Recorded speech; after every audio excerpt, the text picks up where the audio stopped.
పిత్తాశయంలో రాళ్ళు అంటే ఏంటి, అసలు గాల్ బ్లాడర్లో స్టోన్స్ ఎందుకు వస్తాయి, దీనికి ఎటువంటి అడ్వాన్స్డ్ చికిత్సలు అవైలబుల్గా ఉన్నాయి అనేది వాళ్ళు. పిత్తాశయం అంటే ఏంటంటే దీన్ని గాల్ బ్లాడర్ అంటారు. ఇది ఒక వెస్టిజియల్ ఆర్గన్, అంటే బాడీలో పెద్దగా ఉపయోగం లేని ఆర్గన్స్ ఏమంటే ఒకటి గాల్ బ్లాడరు, రెండవది అపెండిక్స్. ఈ రెండింటి వల్ల పెద్దగా ఉపయోగం ఉండదు అన్నట్టు.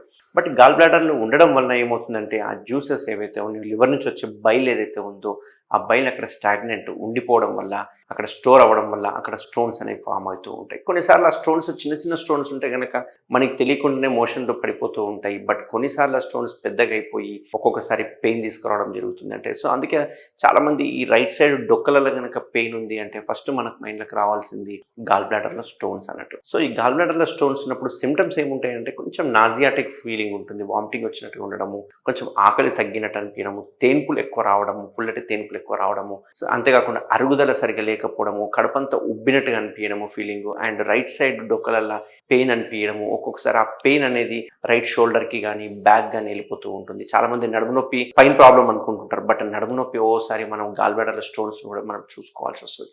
ఎందుకంటే ఈ నడుము నొప్పి కూడా వెనక్కి పాకుతూ ఉంటుంది అన్నట్టు. అంతేకాకుండా ఇంకా కొంతమందికి ఇన్ఫెక్ట్ అయితే కనుక ఇక్కడ ముట్టుకుంటే నొప్పి అయిపోతూ ఉంటుంది అన్నట్టు. అట్లా నొప్పి అయితే కూడా మనం ఇమ్మీడియట్గా చూపించుకోవాల్సి వస్తుంది. ఎందుకంటే ఓసారి అందులో పస్సు ఫామ్ కావడం వల్ల ఓసారి సెప్సిస్లోకి వెళ్ళిపోయి అది పగిలిపోవడం ఇట్లాంటివన్నీ చూస్తూ ఉంటాం.